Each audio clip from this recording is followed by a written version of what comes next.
La parole est à Monsieur Tematai Le Gayik pour le groupe GDR. Maruru, Madame la Présidente. Ma question s'adresse à Madame la Première ministre.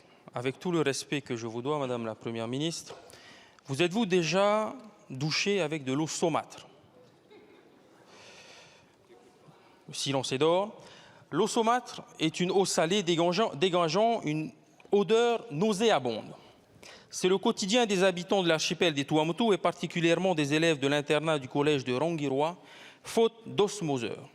Mayotte et la Guadeloupe font l'actualité ces derniers jours, mais ils ne sont que la partie émergée d'une crise majeure, silencieuse, qui touche l'ensemble des Outre-mer. L'accès à l'eau potable fait partie des droits humains reconnus à l'échelle internationale et découlant du pacte international relatif aux droits économiques, sociaux et culturels, texte ratifié par la France en 1980. 43 ans plus tard, pénurie et stress hydrique continuent d'être le quotidien des habitants de Saint-Laurent-du-Maroni, de Saint-Leu ou encore de Poum-en-Kanaki. Compétences partagées entre les communes, les intercommunalités ou encore les offices de l'eau, la solution ne réside pas dans l'envoi massif de bouteilles d'eau. Il est vital de proposer un fonds dans lequel nos collectivités territoriales puissent puiser des financements supplémentaires pour rénover les conduits d'eau, pour investir dans des systèmes de filtrage type osmoseur ou type centrale énergie thermique des mers. Financements supplémentaires nécessaires particulièrement en Polynésie car les communes ne peuvent pas lever l'impôt et sont dépendants des fonds de l'État et du pays maori. Il est inélégant de ma part d'évoquer ce sujet sans remercier les ministres Darmanin et Vigier qui font la tournée de nos pays respectifs en ce moment pour apporter des solutions, mais les solutions apportées au compte-gouttes ne sont pas suffisantes. Madame la Première ministre, combien de fonds supplémentaires à ce qui existe déjà actuellement qui sont insuffisants pouvez-vous débloquer pour soutenir les investissements de nos communes pour une véritable planification de l'accès à l'eau pour tous, partout? Maruru Maitai. Merci beaucoup, mon cher collègue. La parole est à Monsieur Philippe Vigier, ministre des Outre-mer. Merci Madame la Présidente, Mesdames, Messieurs les députés, Monsieur le député Le Gayik. D'abord, poser une question absolument centrale, c'est celle de l'eau.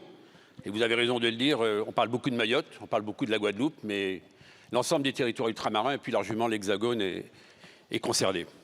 Tant le réchauffement climatique est là, et tant justement la fourniture d'eau, et en particulier notre capacité demain, par exemple, à mieux désaliniser l'eau, est absolument indispensable. D'abord, vous dire que l'État, depuis 2016, a fait des efforts considérables. Je tiens à le dire, que ce soit en Guyane, en Guadeloupe, à La Réunion, à Saint-Martin. Efforts considérables qui se sont traduits par des moyens d'investissement de l'ordre de 50 millions d'euros supplémentaires chaque année. Également un accès à l'emprunt de 60 millions d'euros. Tous les ministères sont concernés et on a même mis des moyens techniques, des bras, en clair, pour accompagner les collectivités, parce que vous savez très bien que l'affaire de l'eau, c'est l'affaire aussi des collectivités, mais l'État est présent. Et on a mobilisé, vous interrogez la Première ministre, avec par exemple l'Office français de la biodiversité, avec l'Agence française de développement, avec la Caisse des dépôts et consignations. On a franchi un pas supplémentaire l'année dernière avec l'annonce du président de la République de mettre 35 millions d'euros en plus, ça fait mesure du SIOM, auquel vous faites référence, le fameux comité interministériel aux Outre-mer. Je suis en capacité de vous dire qu'à l'heure où nous parlons, en Guadeloupe, le président du département de la Guadeloupe signe avec le préfet un contrat de 320 millions d'euros. J'ai répondu la semaine dernière aux questions sur Mayotte, où on a une situation absolument dégradée, désastreuse, sur lesquelles on a pris des décisions très fortes, de prendre en charge, vous le savez, les factures, de faire en sorte que on achemine des bouteilles d'eau en attendant d'avoir des équipements structurants comme ceux auxquels vous faites référence, les fameux osmoseurs.